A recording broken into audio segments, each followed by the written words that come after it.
Dans le Challenge Green Power, tout le monde a les mêmes batteries et tout le monde a les mêmes moteurs depuis 20 ans. Donc il y a des équipes en Angleterre qui roulent avec la même voiture depuis une quinzaine d'années, une vingtaine d'années.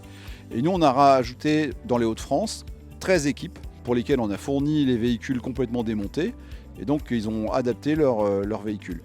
L'idée derrière ça, c'est que l'équipe va devoir apporter 50 petites améliorations qui vont faire la différence, étant donné qu'ils ne peuvent toujours pas toucher au moteur ni aux batteries. Ça va être l'aérodynamique de la voiture, ça va être le travail sur les transmissions, ça va être le travail sur la gestion de l'électricité. Ils peuvent mettre toutes sortes d'équipements électroniques entre la batterie et le moteur pour essayer de réguler la perte de puissance sur toute l'heure. Ils doivent rouler 1 heure sans changer de batterie.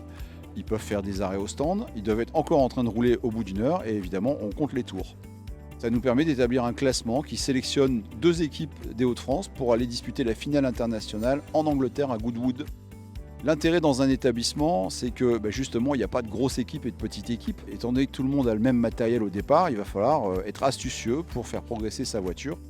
À l'intérieur d'une équipe, c'est un élément de motivation parce que ça nous fait des jeunes qui viennent, dès qu'ils n'ont pas cours, en fait, ils vont travailler sur leur voiture Green Power. On a aussi pas mal de jeunes qui choisissent une section maintenance automobile ou une section impliquée dans le Challenge Green Power parce qu'ils ont vu ça en étant collégiens ou ils ont vu ça sur des réseaux ou sur toutes sortes de canaux.